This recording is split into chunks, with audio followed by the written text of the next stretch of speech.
kasiring samira nomre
Sebabnya kon kakang karo kowe karo Pedro ki dulur. Nek sajane nek lakon abot cerita karo dulur. Sapa ngerti dulur-dulurmu ki iso ngebot-ngeboti lakonmu. Kuwi malah kuali ade yo, malah kuali kowe. Gawe dhewe iki ketulung. Tulung apa ora dhewe iki ya jaluk tulung ta ya. Cekane bareng sing dijaluk tulung kuwi mesti gak awake dhewe. Terus aku nyawang ning kamarmu iki lemari iki ya suwae ning kok. Nek arep nyantol tak kira klambi ning tembok iki jebule gombal. Serbet. Nek ngono to, Bang. Kondo nek sajake iki bingung kondo karo pun kakak. Anakmu ya ora enek, bojomu ya ora enek. Terus nekane kuwi ning kene kok mung dhewe temuk-temuk jagongan. Kek mau tak enteni wedane ya ora metu. Tak arani corane iki kowe iki wong seneng srawung, uripmu iki kebak wujute ngrasa syukur kok ya. Dina iki kok beda. Ora gak iki kondone eneng apa? Engko kang gareng karo aku sago sabiatu sak iso aku.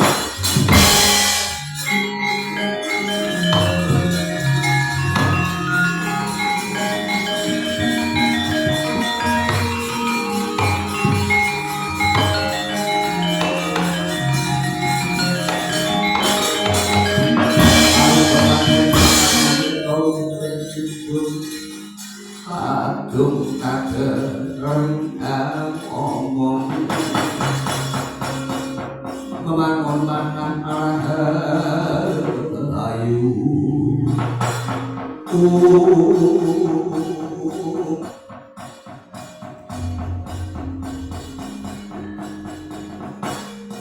Manggaren karo kowe Petro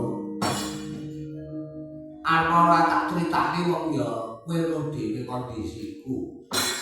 Anane aku meneng lolo kaya wong bingung kuwi ora kok jeneng kaya ning pancen aku iki uripku iki kaya wis peteng jagatku iki. Bojoku iki wis enek udakara sesasi iki lumah.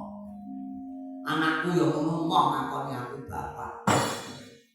Ya mergo sakala aku iki dadi wong tuwek, dadi wong lanang sing ora iso ngayomi, ngayemi lan ngayani. Lha ngerti apa aku nikah rabi. Lah apa? Lah apa piye kowe ya ono dhewe ta? Wong rabi karo wong lanang iki rabi karo wong wedok iki wajibane akeh. Kudu gelem ngayani, tegese nyukupi butuhe urip. Kowe pindhone kudu gelem ngayomi. Nek apa-apa wong lanang iki dadi pelindung. Ya pancen yo kudu ngono pengayom ya wong lanang ya ana to menang lek kok ngono kowe sing kuasa tanggung jawab ora. Yo ndak yo. Ping telune kudu iso ngayemi. Nah ngayem iki gawe ayeme kulawarga, anak karo bojo. Aku ki aja nek kok ayem-ayem anak bojoku ya. Ngayem-ayem awakku dhewe ora iso rek. Nek kowe ngarani Petruk jare jagongan nek ning jugan sepurane. Kursine wis enek telung sasi kumpul iki tak dol. Tak dol sitok-sitok. Ning jane maune tak gadekke. Ning aku ora iso njiko. Nanti ya tak ikhlaske ngono wae.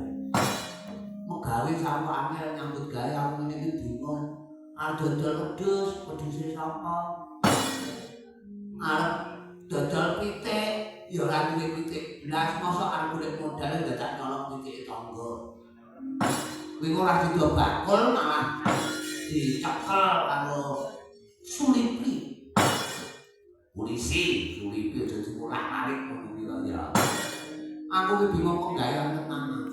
Gareng iki iso to nyambi-nyambi awan, mulai penggawean iso. Petruk ya ngono. Bareng aku kan nyambi apa awakku iki. Aku pengen nukan, aku ya ora iso blas. Tahu aku dikon nukan ngono kuwi ya. Kowe nukan ngomong lepo. Lepo ku lek sing di omah ki nesu wis nganti kene mabur tak lepo raine.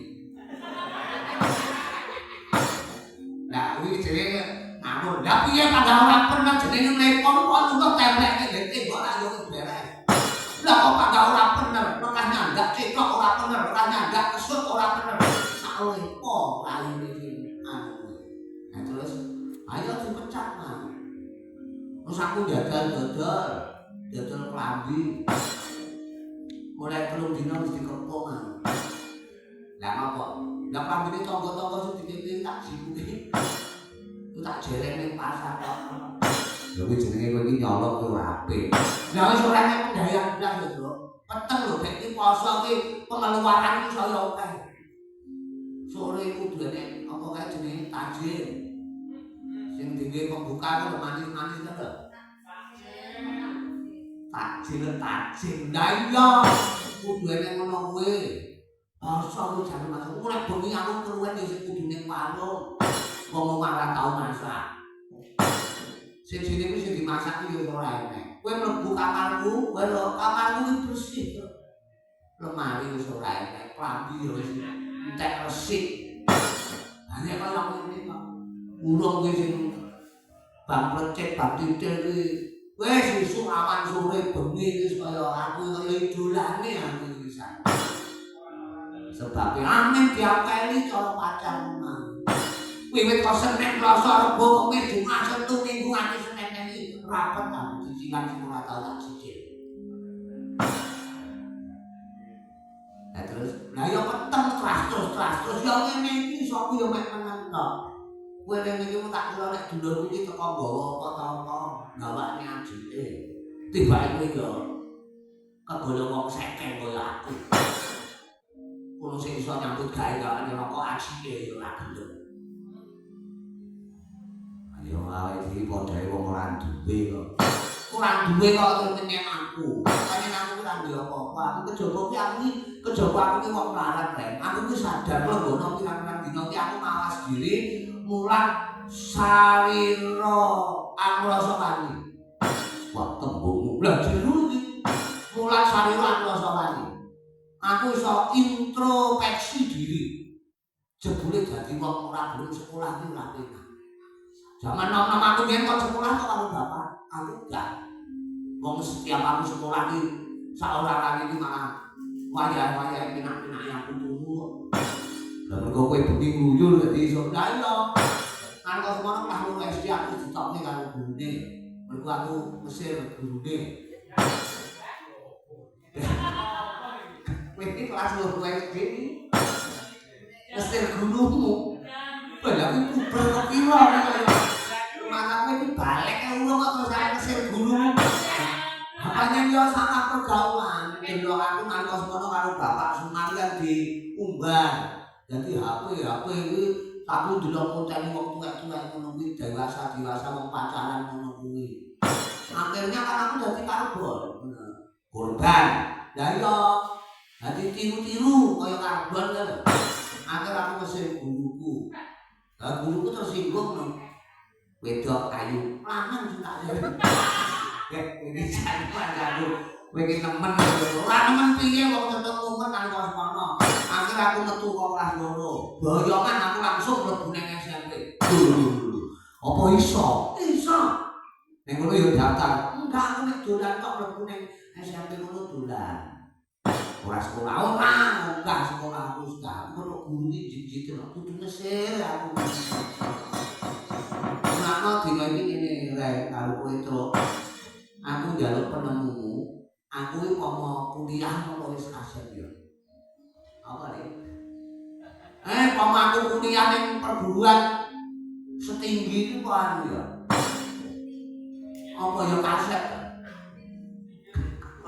Kowe iki lek ngarani perguruan tinggi yo setinggi iki ora cetha. Lah wis kuliah iki wong SD ora lulus kok kuliah iki lho. Kowe ngerti kuliah iki ngerti ora jurusane. Lah enek sing dadi ajipura. Enek sing dadi apa kae sarjana, terus DRS barang ngono kae. Ngono kae duit kaya enak modele iki. Mlebu ning kantore gawe sepatu, terus sasi bayaran. Aku pengen ngono kuwi jare. Ora iso kuwi kudu melalui proses. Kowe SD kudu lulus. Kudu melu nek pengen lulus SD ya kudu pemeran ya melu kejar paket. Nah, nek nek paket tak kejar malah bulan terus. Aku ora nek blas. Woi, tak paket woi. Malah banter. Hadi bae pagi.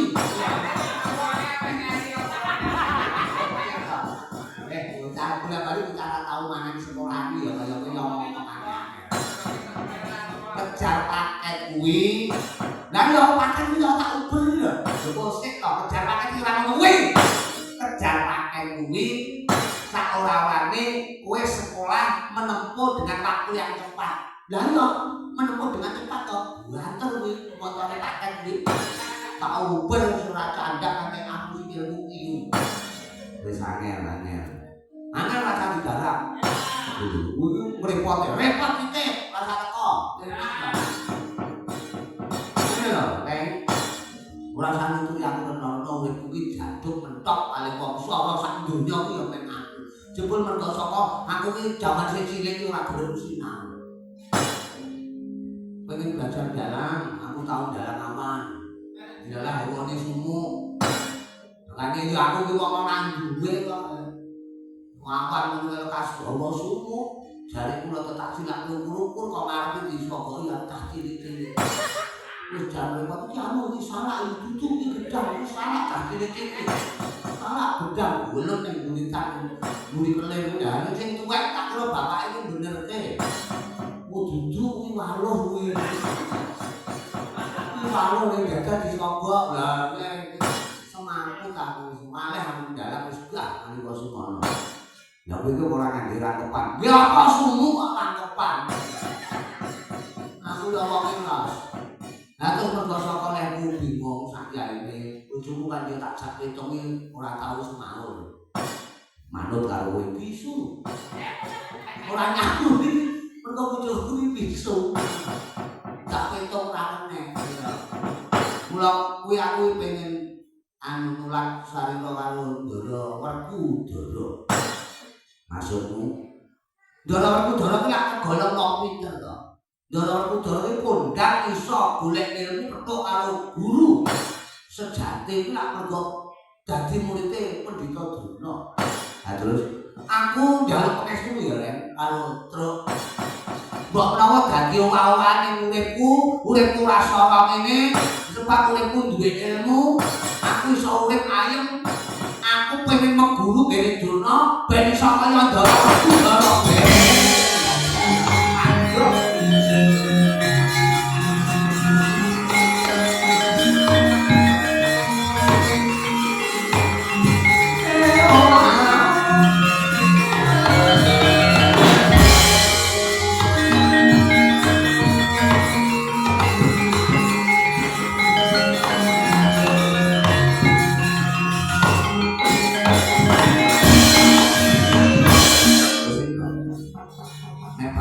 Dipikir dhisik. Dipikir piye? Aku lek mikir wis pirang-pirang dina sebab ora enek guru sing cocok kanggoku liyane Pendhita Durna kuwi. Kuwi ambak-ambak kaya ngono muridé dadi-dadiane apik. Kurawa, Pandhawa, kabeh wong kondang, aku yo pengen kondang kaya Pandhawa Kurawa. Kaya Ndara Werku Dara barang ngono kae. Wis ta. Tak arani dipikir dhisik iki kowe ra kulino musuhan karo Bapak Pendhita Durna kuwi. Ah, ya iki mumpung wulan poso to. Durna kae ya ben mulat sarira juga. Masih aku musuh ya kudu ditresnani ngono lho. Wah, iki sak sing model ya nek kanthi ditampa ora apa-apa nek kanthi ora dipaksa lho. Kok Durna kok aku guru rono kok Durna ora gelem mulang aku. Tenang. Tak cakap lambene tak idoni. Ini jenenge murid apa? Murid dugal aku. Aku pengen belajar pokoknya. Pengen berstudian. Apa studian stadion kok iki? Apa ngomong Inggris sudah marane belajar iki apa kowe? Ah. Pengen studi tur aku. Ora nganggo tur ya. Tur gak dijak ora. Cukup studi atau studi utawa standing partai. Nek aku wis goblok lho, Nek. Aja kok goblok-goblok lho. Iku enek kakang ditungkak karo adine wong kancane wis kliru malah dikne standing partai aku lho. Apa iku pemilihan umum ya? Kuwi jenenge makan jalan, Go. Wah itu, tapi kaya apa untungnya? Kok makan jalan barang ini? Istilah kali amal wong kok ya ini. Wes demo ki.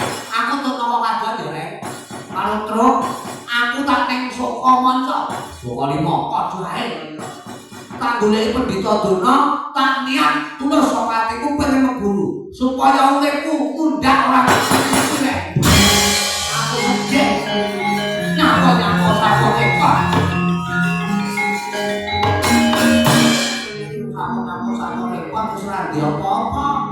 Nek mergo saka bojoku wis omah arep kecok-kecok lambe gula kowe ora mara ae. Wis repot-repoti. Aku tak keburu jalan restu ya kan. Yo, hati-hati lho, sing kok gula iki Pendhita Durna iku ndak Pendhita licik. Wis ora usah kuwatir. Aku luwih licik, tenang.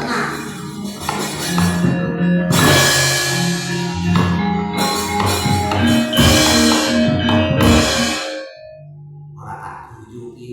Piye tak guyuki adikku. Jane Bagong iki apa ya wis icil suwak ya. Lekas slong to piye ta ya. Slong ya. Slong ya ora ndek ringing. Ana guru kok ngene Pendhita Durna kok Pendhita Durna aku lima diketesi karo Bagong. Nek dong debat ning karakan ngono wae. Lah iku lek ya apa ya ditampa. Ya muga-muga mletek nalare.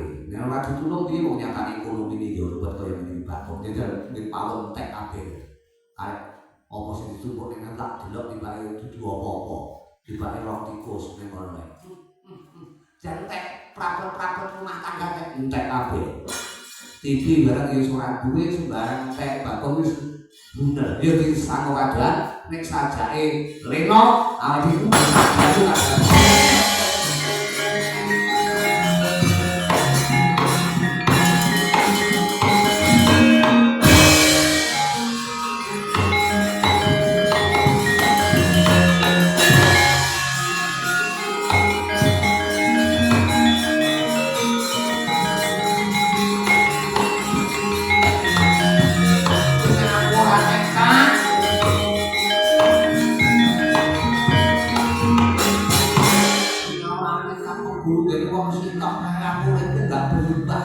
Selamanya akan tetap seperti ini.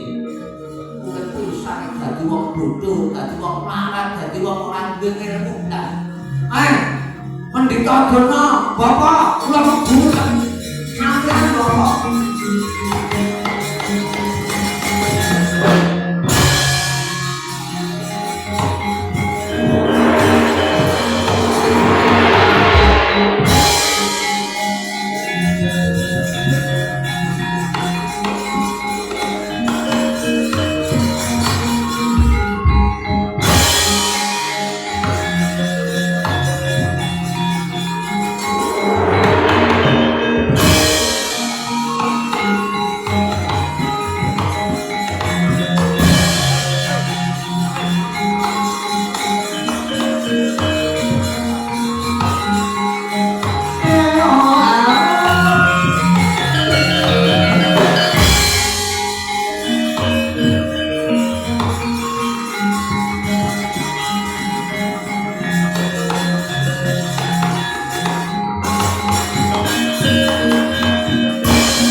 Pandhita Durna ya sang Jejawara ya sang Resi Kumbayana ya Barat Wajaputra Poni tempat kentur tapane gedhe subrantane mateng semet gini agung panbae. Bila datang muka karamu to pandhita Durna rina panrai dalu tansah sinulkan dening para satriya utama minangka dwijaning para sata Kurawa lan Pandhawa. Damar kantul Prabowo nggih pepatih negara Ngastina ya waraka nata negara Gajahwira.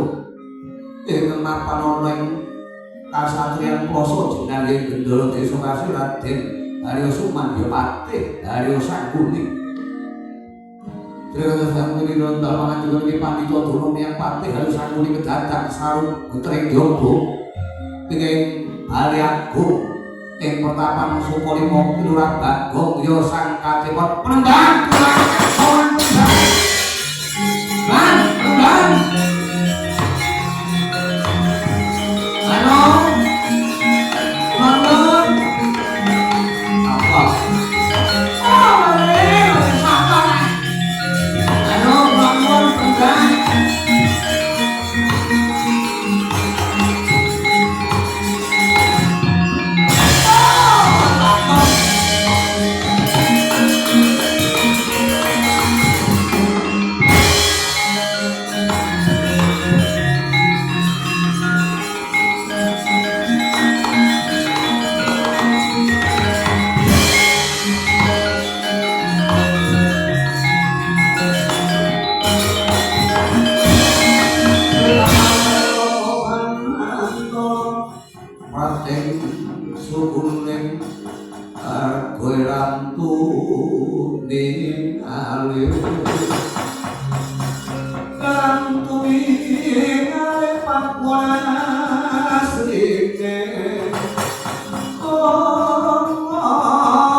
angine langsung ribet manitit nilir ini angine kok angin kringete wong ora tau adus. Ora tau mandi markom. Ora gondongi babar pisan. Jebule nek prato makanan diantaran pun bapa lan ana liya iki anake Kakang Semar. Takon. Ora mesti kamu kok mapan ana ing Sukalima. Nggih. Penemban sowan kula wonten ngarsa panjenengan kaya paduka Penemban Begawan Durna mboten manggihi beda setunggal napa. Namung keparenga kula ngaturaken apa kaya anu apa sing diaturi pangabekti. Nah, ngaturaken pangabekti kunjuk paduka Penemban Begawan Durna. Oh, ngene cakep kanca driyamu. Tata caramu lan unggah ungguhmu kok gawe. Ya ndak tampa tangan kula lan ya bobok dening tiase pun bapak. Lungguh sing enak ya, Bang. Bakok. Wis pancen jamu sampun boten kirang sekeca anggen kula lenggahan. Gusti Patih Sukuni sami raja rawuhipun wale kaya sing dadeke aku ora oke. Mergo tekane dikit aku. Ya paham lho ya. Padha becik tekamu nggih, mboten mangke beda setunggal napa pangabekti kula man beto nggih. Ya sak gawane lho pengestuku tanpa ono masalah niku engko nek lunggar rezekiku ini jangan kurang ajar ya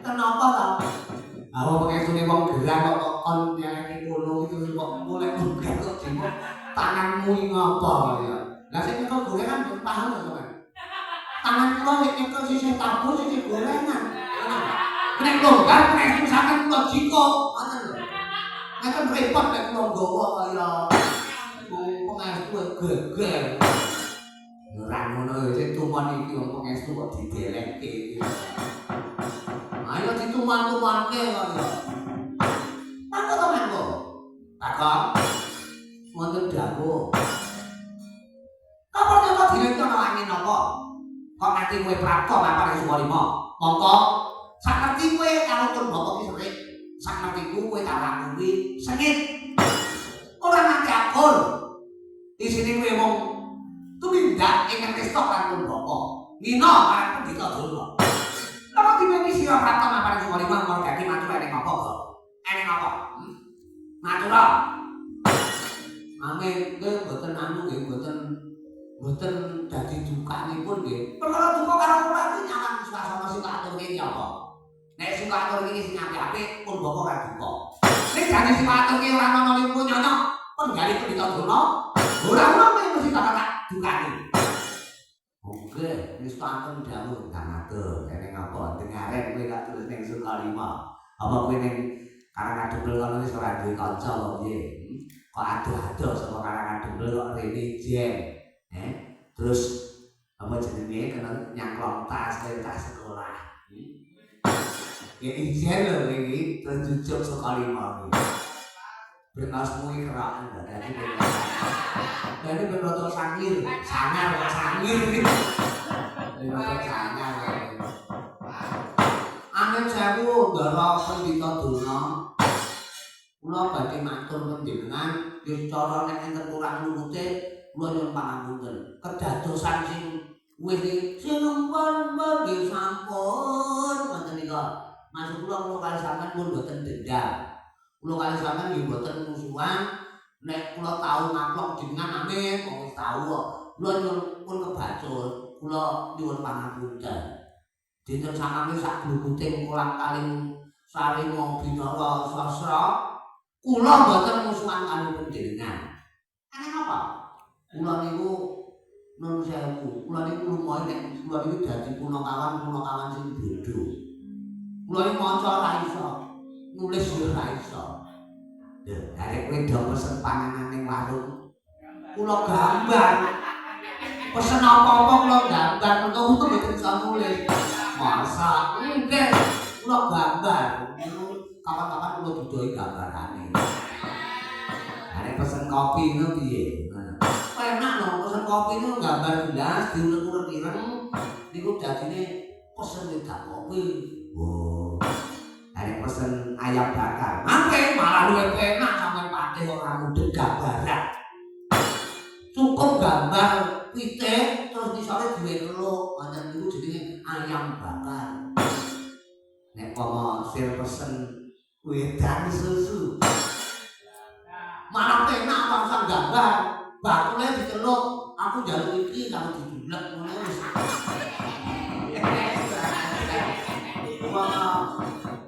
Ora di TikTok. Ya apa di TikTok ya ora malah bingung nek didulek langsung ngene wong tangga. Ya tau kok praktek nate. Bar niku kula terus di Bar niku kula langsung diajar wong pirang-pirang lha tak dulek bojone wong. Ngaten meremban, niat kula suci.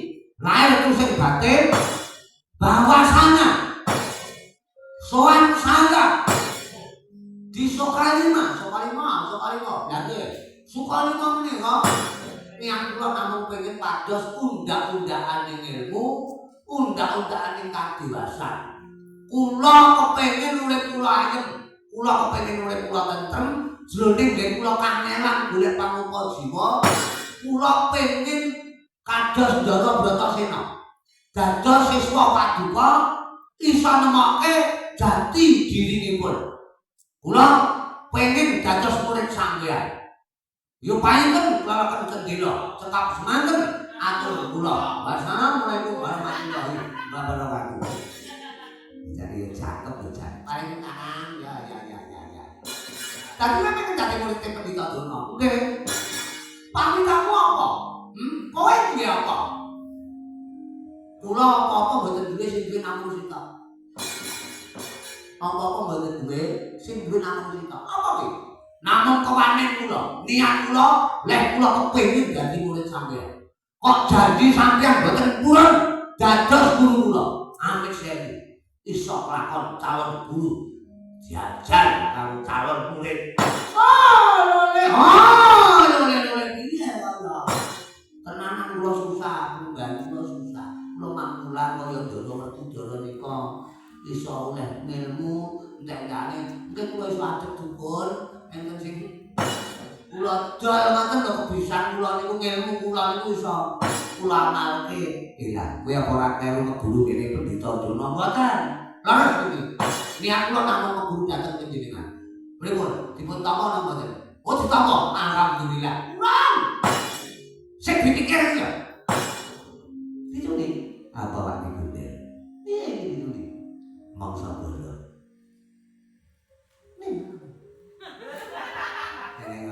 Terus aja kangen gue kata aku ini musuh aku ini ada yang makan dulu ya aku bisa ayo sih wis nah saya ini tadi mulai tuh aku udah pintar terus pintar ya ora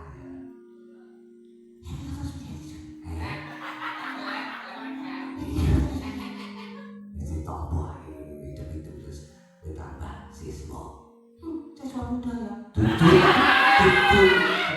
atau praktek dia mantan duduk ya hati ditambahi dibuka-buka nih aku jangan takkan boleh kayu khusus boleh kayu apa sembarang saksimu sing penting kowe bisa cetek gembira oh ya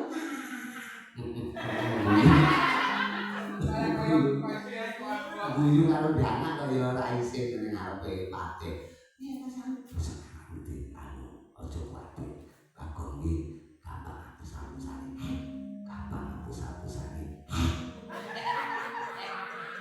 bapakmu ngapus aku calon daku pendhita satu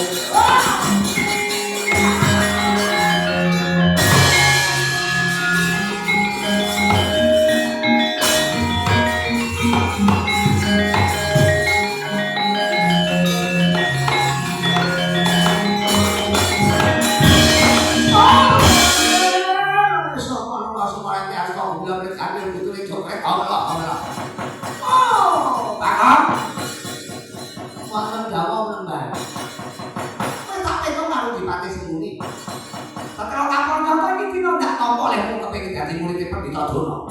Kalau kepengin oleh ilmu kaya Werkudara. Kula pengen oleh ilmu kaya ngoten niku. Kula mboten kepengin kaya Ndara Janaka titisek mangan mboten. Ning kula kepengin kaya Ndara Werkudara sing sampun carane murakabi piyambak ngoten. Ora nglempokne kancane. Ndara Werkudara ki carane mentas awake dhewe ngoten niku. Dados saorane kula pengen ngoten niku. Iso apa kula bidang niku seksus. Kula dadi wong sugih. Seksus ki apa ta? Wah, bocah basa diwolak-walik karo. Nggih, pokok kula pengen nek pun dadi mulya aja nganti kula mrepotke wong liya karo kula ngoten. Yo, bakal kampen wujute kaludanan. Nek ana syarat-syarat sing kudu wonten kok. Nggih, napa syaratipun kula derek Mbak. Ono panitian kaliyan Dino kumbangan jambe nawan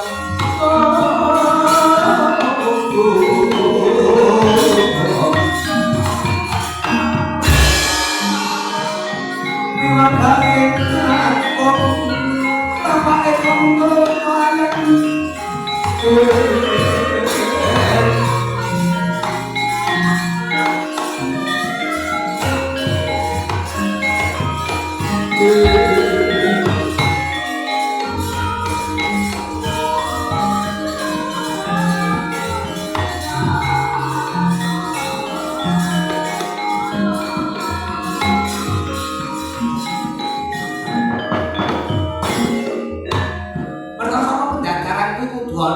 diarani coba lan mudhok. Kakak, wonten dawuh Mbak. Apa-apa iki dina kowe bakal tak titi priksa kowe dhisik kekuatanmu, kuat apa ora kanggonan ilmu. Kang pun bapa bakal paring marang sira. Anu sampean paraning dumadi tutup. Kowe aja sangkan paraning dumadi. Kowe tapane ilmu sangkan paraning rezeki ya. Kowe mboten napa-napa. Sing penting awak seger waras. Ilmu kabujan nah pokoke. Kowe budal lho. Golekno pun bapa kowe mlebu makan ning alas. Alas sak karepmu. Alas saka meneh, alas saka meneh. Pokoke aja alasan ya. Alas saka wae kena kalebone. Pun bapa golekno kayu jati sing mati ora. Ya.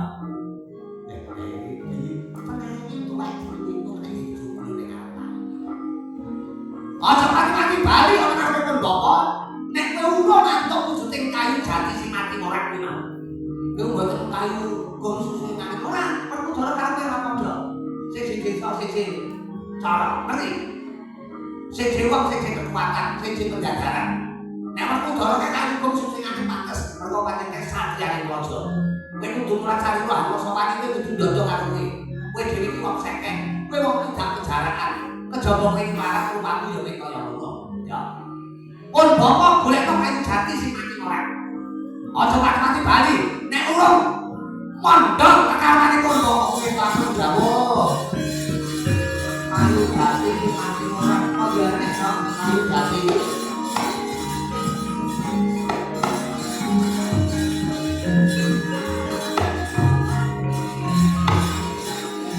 Kon pamit perban. Terus tambah pengestu. Muga-muga kapan kowe iso kasudadan Mbak. Ya ana jalo. Mate muni nonton pamit ya kali Om Basuki. Muga-muga kowe karya lulus lan ora kumu iso bali bawa kayu hati sing mati ora. Syukur nek sak rek pisan ya. Akeh men kaya kon pamit tenan. Namanya kan?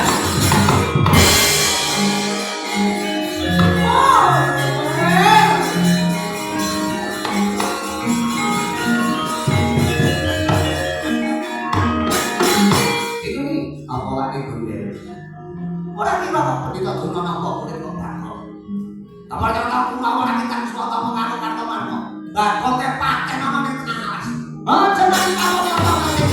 Itu kenapa takut balik? Ayo Kurawa, sekarang bantuan Kurawa. Aku kalah.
jalan.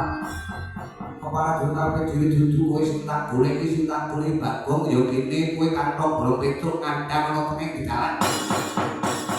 Aku nopo dawuh perintah saka Paman Sunduri nopo dawuh perintah saka Bapak Pendandurna. Takonya to sedulurmu sing jeneng Bagong ngawur gawar ngawur. Cuman kok kadung wani kurang duka ing atas mung saged wong pidak penjara mung kuno kawak. Wani kepengin meguru nang ngarsane Bapak Durna. Apa dianggep Bapak Durna iki guru ceketer lho piye? Wong sak Bagong kowe kok nglamat pengen meguru ning Sukolimo. Ayo pinggir itu. Di Bagong tak cempalane ndase. Tak slimpunge sikile tak bandane tangan tak longgone paru waduhe. Nangger piye? Bagong iku adik kula. Ibaratnya tiga larane mboten tiga patine. Adik kula dene yang guru karo Pendhita Durna iku kudune Pendhita Durna niku malah syukur. Tegese sing maune kaya musuhan, sing maune kaya sengit, sakniku adik kula niku sampun sadar. Tegese mlenggono njaluk ngapura kene Pendhita Durna kepengin meguru kawruh lan ilmu. Kudune Durna utawa Bapak Durna niku kudune makat paremine. Bagong iki wong pindah bicarakan. Wani ngawur gawar Bapak Durna iki gurune para satriya. Guru kan mau beda-bedake di kawula di satriya ngoten. Takone to kabeh kudu direngko padha najan wong sak Bagong niku nggih menungso. Dadi nek adik kula menika arep budal golek srana kok sampeyan bakal ngripeti lagu jantranipun Bagong. Aja takon dosa. Cilik Bagong loro gedene tukane mati. Sampeyan kudu iso nampani kepalane tangane kantong bolong pelet tak kudu arep ndak kepalu.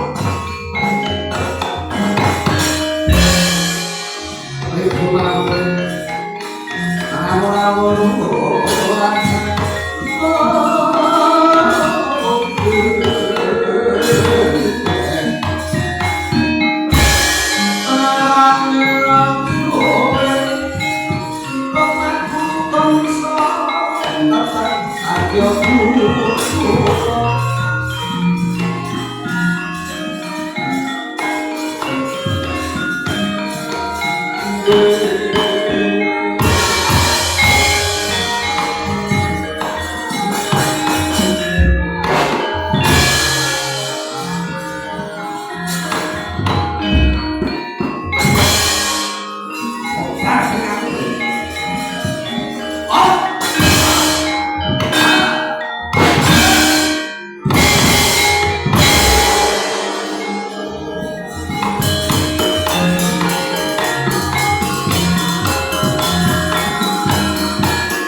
jeblok dinara guling.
Di sini.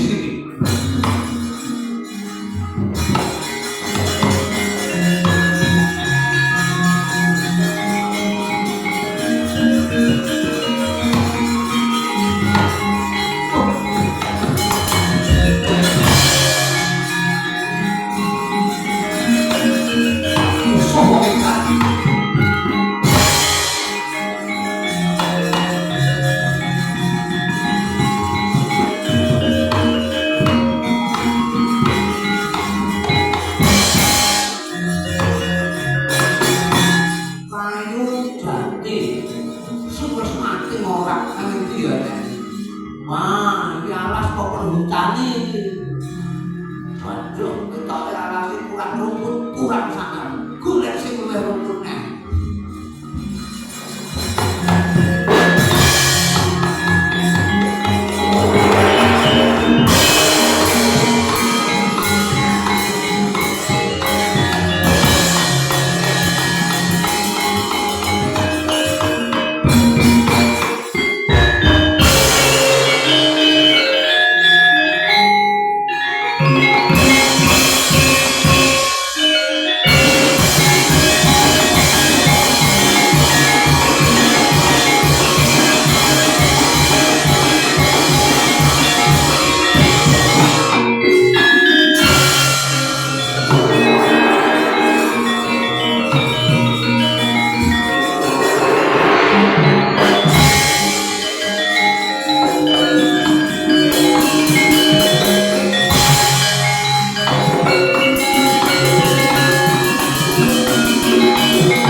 Ilmu aku ae kapone apa kena diarani kudu diatur kiai iki Semar dari bukan yo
Bagong nyolowati dikersanake kapernyata pedha saka susah urip kelakuan nyanda susah kepernyata ningkate dadipun ajeng mlebu dhateng Pendhita Durna dipun perintahake Pendhita Durna mlebu taras kados dala Werkudara rumiyin nyuwun pangapunten Pak kula kedah pripun nggih mo pripun mo Bagong dipun utus Pendhita Durna mlebet wonten jroning alas monggo Bagong menika ora ngerti kula ora ngerti apa-apa Mula saka susah urip gone kepepet butuh kepepet kelakon nganti wonten jagate njaluk tulung kaliyan Pendhita Durna. Mula kudu pripun?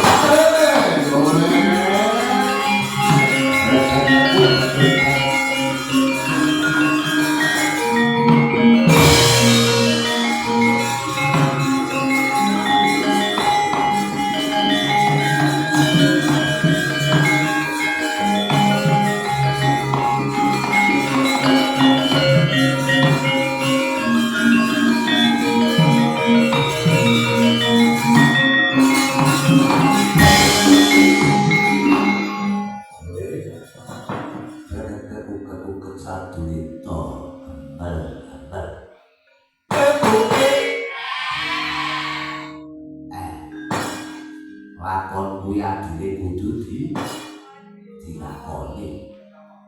Mbok menawa Bagong kuwi peteng jagate. Arep crita karo bapak ya ora wani. Crita kowe dulur-dulure ya mung gedhen nggonmu padha maido. Mulakno nek dulurmu yang diketerak lakon aja malah kok plenet ora karo-karuan. Ndekane dulure dianggepmu musuh. Malah njaluk tulung karo unggalane para sata Kurawa ya wi Pandhita Durna lah iya bae kelakuane lak kaya teken dadi padha durkek utawa durke le ibarat tega larane aja nganti tega karo patine ditulke sirahe kudu digondheni gulune Pak gulune aja kok malah melek ngono gulune yo keseket kok ditulke sirahe digondheni siunge Pak siunge digondheni sing aja nganti karo nyopok sing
Kota kabeh to mangkos nganti kaya wong edan kebaraten. Lagu jalane kelurahan kono permatan jane kono mundi dawuh saka pandhita durung iki lho kepengin mlebu karo kawan ilmu. Kene iki kelurahan wong sapotan asasi kok ampun to dening gurune langsung dukun jlontrong awit. Kuat marang bendarane ro njol dipati dewe mau to. Rumah guru ning wono ana sak ana sungaban pikiran tolong pasing mau dadi. Weruh mimpitan gede-gede.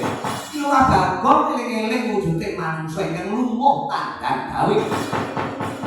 Pikiran boten dipun bedoli, namung dipun liwati kewala. Kaporo nalika saya mangan mbuh mapan boten juling mono. Ana wujude merata dina kagiat lurah Bagong.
What's your name?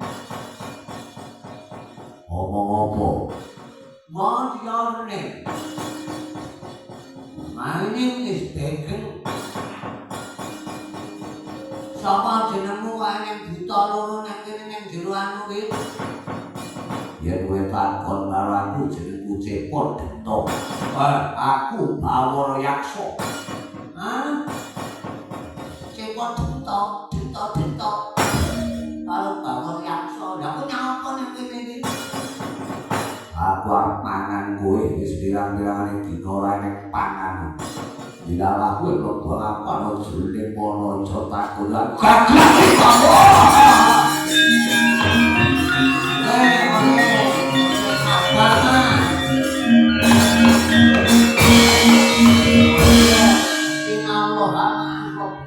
Wong sabar kasih pengiran. Buat mangan aku toh? Yo, gue harus pangan. Gue harus pangan. Kok sih mangan gampang? Mangan ini gampang. Aku tuh leku susah. Aku leku susah. Wes bojo lunga, anak karo aku ya ora gape. Tangga iki karo aku ya isih kabeh wedine aku golek silinan. Sapa-sapa sing tak dayo iki lawake ditutup. Dalam masa kulit ini jatuh poman kok tangan dino mas poman kok tangan dino ini aku takon karo kowe pokok bisa jawab pertanyaanku ya aku kok tangan gak apa-apa aku kudu ikut kanthi udah sope udah tuku ngaku peperangan pasapuran nyapot kok perang dalam gelem kesel ya aku takon karo kowe pokok kowe iso mangsuli pitakone Bagong sapa cepot sapa Dito kok tangan aku gelem sing dawa disambung sing cendhek diketok kuwi apa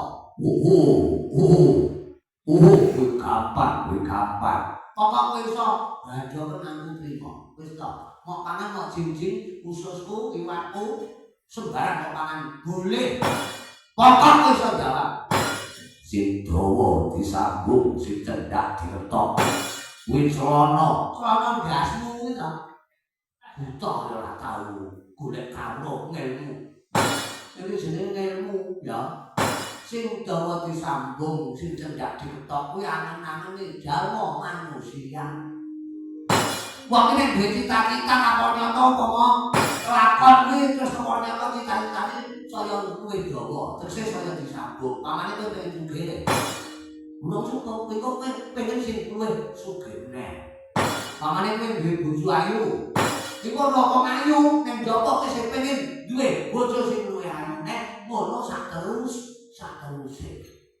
ngono sing dawa disambung iki ngono kuwi ora sing dawa disambung iki celana kowe iki tukang jahit kok piye ta ya buta sing cendhek diketok ya angen-angen to gegayuhan kuwi mau padha ae kowe pengen sugih upamane ora kelakon kowe mupus entekane banjur kowe nrimo ing pandum malah ora sugih apa-apa sing penting iso awak diparingi sehat lha kuwi Allahumma amin kudune kono waduh dadi cetane nek kowe iso aku iso batang kowe iso mangan aku nek ora iso batang cangkring aku kowe kudu ngalih saka kene yo aku ora iso ngene iki tak gedhekne pokok iso jawab siji ya cilik bunder gawa apa apa cilik bunder gawa kuwi lho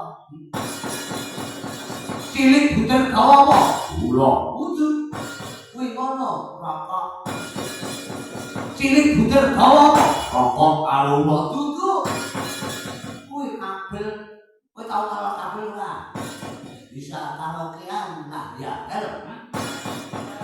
wah ubuk-ubuk ning dhuwur apa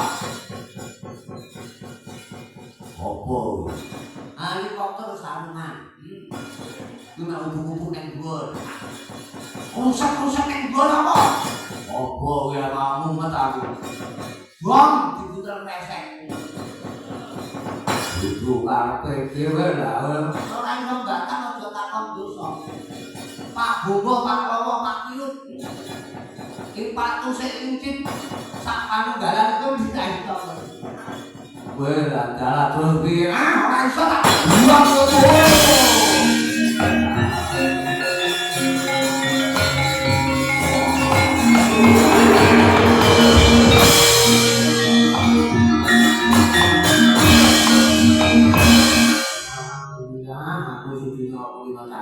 pasar nek payah isu. Dadi nek bahan pengomongan. Nek ngopi wedang ning pasar kae ora enek rugine. Najan tak utang. Nang pasar iki nek utang kopi loro tak kan sensasi bener ya. Bareng totalan jan saku nganti bolong. Buta loro cepot yaksa karo bawur. Bawur yaksa karo cepot buta. Jenenge kaya jeneng buta. Wes ana wis tak bukeki. Lah, lho lah kaya sapa kan wis gedhe. Mas kene lho, kok timbang sih. Kene timbang tangan ngendi? Wo golek rokok. Mas kene Mas.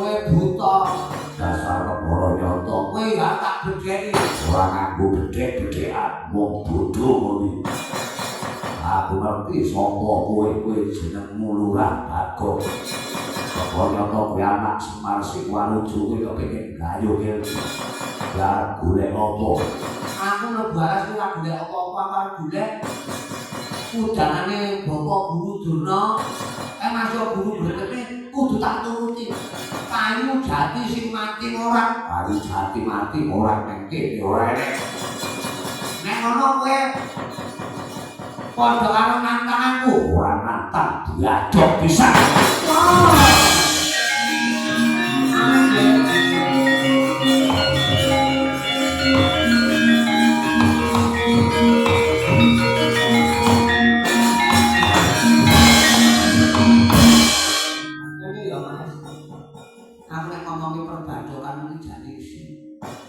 Masuk aku nang tepung karo kowe, masuk aku bedino iki ketemu melih lumayan.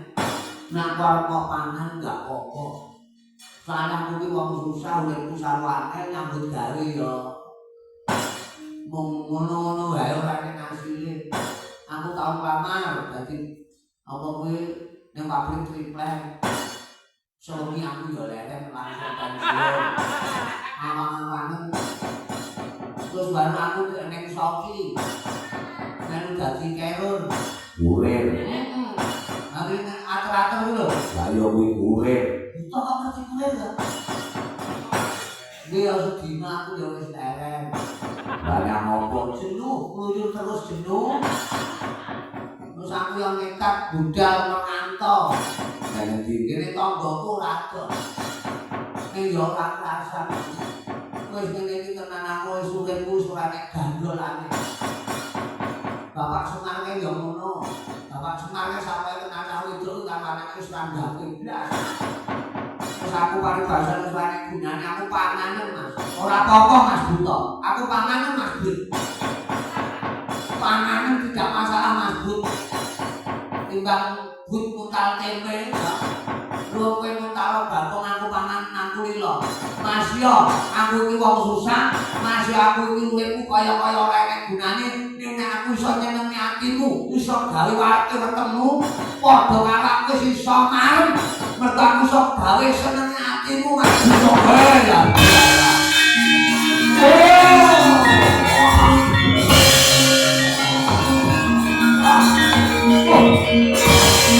Panganan Mas Buto. Panganan.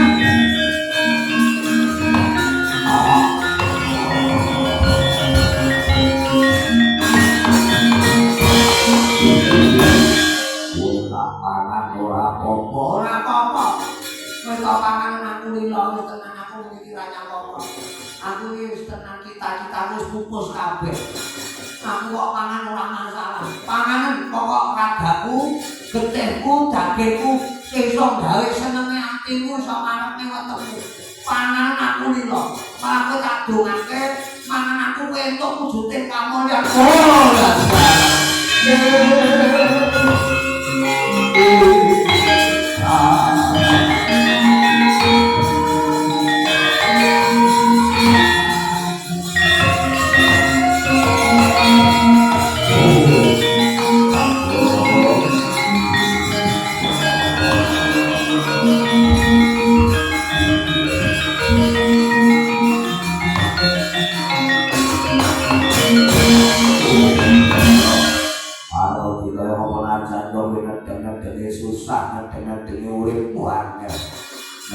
dene uripmu sarwa kangelane nyatane kuwi sing dadi becik kowe lomo karo sak pepadane kowe.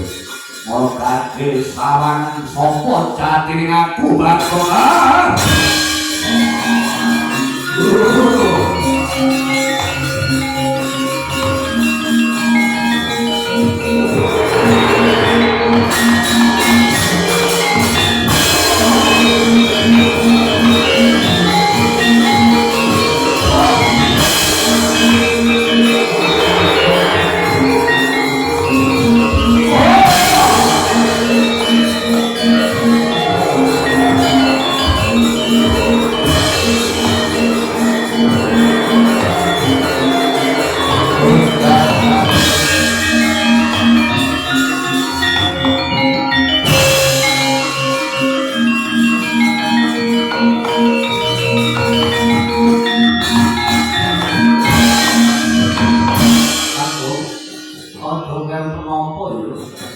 Susah-susahmu, sak bingung-bingungmu, takone otakku sing tetep janku ki marang kowe.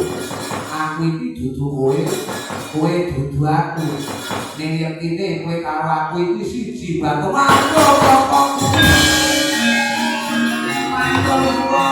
Ya Allah, terima kasih. Alhamdulillah.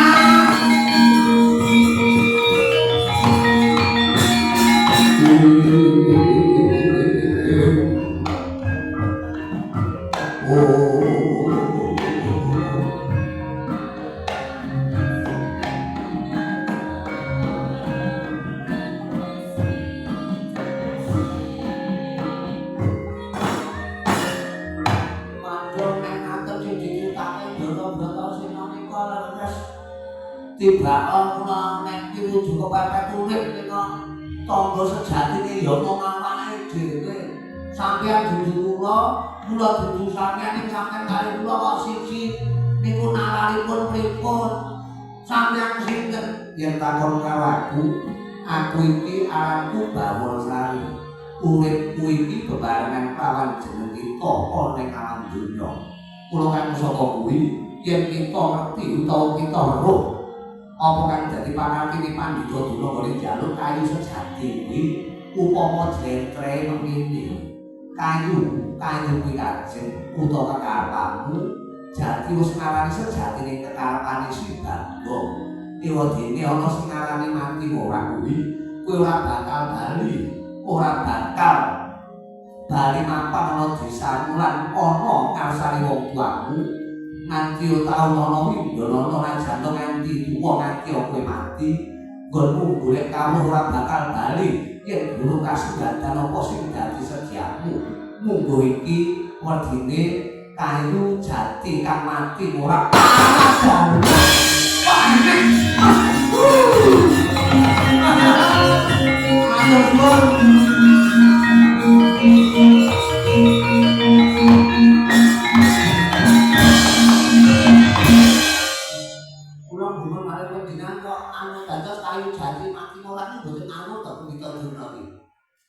Ora Bagong, mboten.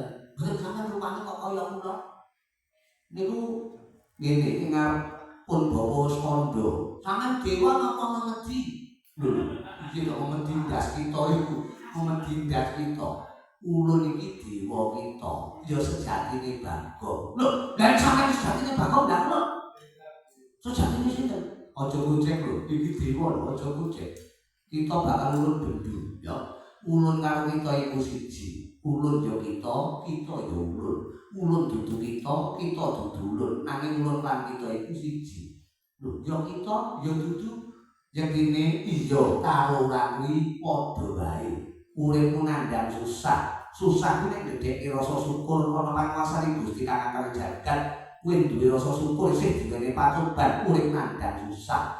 Kowe bisa ndadekke senenge atimu. Mula kang saka kuwi bunga susah bejo cilaka kuwi mung gumantung nggonmu ngrasake sugih mlarat cukup lan orane uripmu kuwi mung gumantung nggonmu ngrasake cara nggonmu nanjake rasa pangrasa najan to sarwa kekurangan nek kowe gedheke rasa syukur marang panguwasane Gusti Kang Angkara Jagat yektine kapanyata kita bakal bisa mangke ayem lan mulya.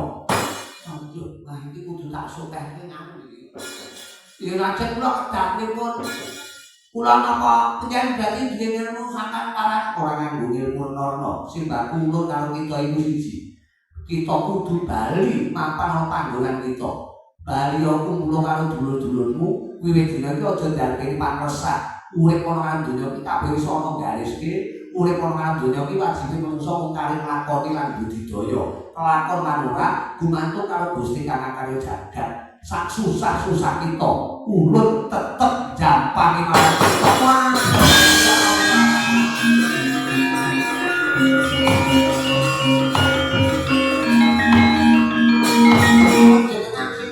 Ulun Bawor Sari ya dewa kita ya urip kita kang sejati ulun nyawiji marang kita Bawor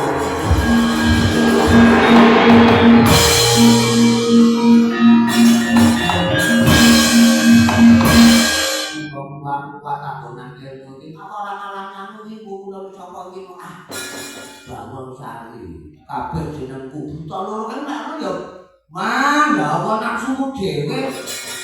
Wes kowe dina cakra bakal susah seneng tak anggap padha. Sajae pikiran bunel bingung. Ngopi biasko. Ora pikiran bisa kaya. Petro.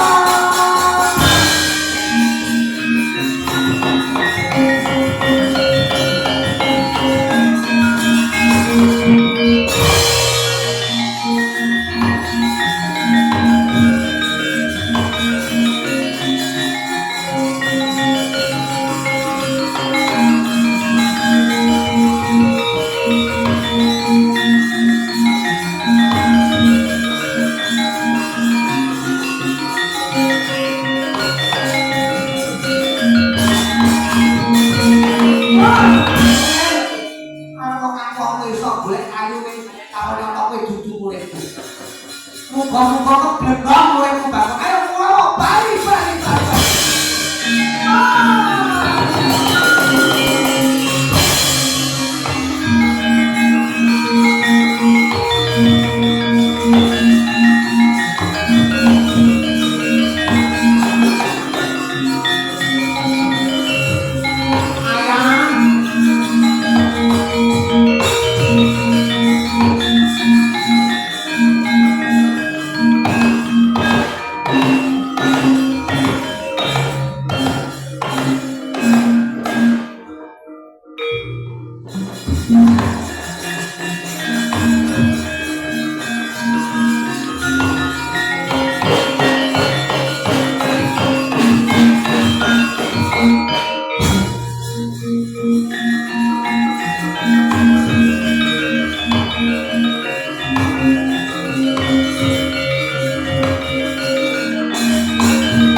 Supaya nggonku ngandhak urip ana donya iki ora kandhang bingung Pak.